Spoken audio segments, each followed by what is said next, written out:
Премиерот Никола Груевски е во посета на Соединетите Американски држави во функција на интензивирање на билатералните односи и меѓусебната соработка. Во рамки на посетата, премиерот Груевски во Белата куќа во Вашингтон ќе се сретне со потпредседателот на Соединетите Американски држави Џо Бајден.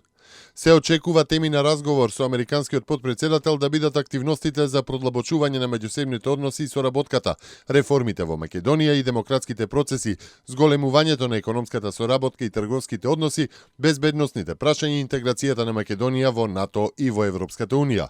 Ова е втора средба на премиерот Груевски со американскиот потпредседател Бајден. Првата нивна средба се случи во февруари 2011 година. Република Македонија и Соединетите Американски држави имаат блиски меѓусебни односи, а двете земји имаат потпишано и декларација за стратешко партнерство и остваруваат блиска соработка на политички и економски план. Координаторот на пратеничката група на СДСМ Горан Сугаревски денеска изјави дека тие немаат намера да учествуваат во анкетна комисија за скандалот со фабриката за фалсификување на лични карти, пасоши, афери и други документи. СДСМ како аргумент нагласува дека ова анкетна комисија не е ниту согласно договорот од Пржино.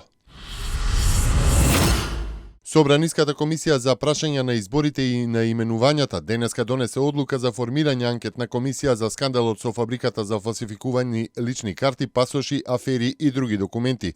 Председателот на комисијата Зоран Илиовски информираше дека предлози за членови на комисијата доставиле ВМРО ДПМНЕ, ДУИ, ДП, а член ќе биде и независната пратеничка Солза Грчева.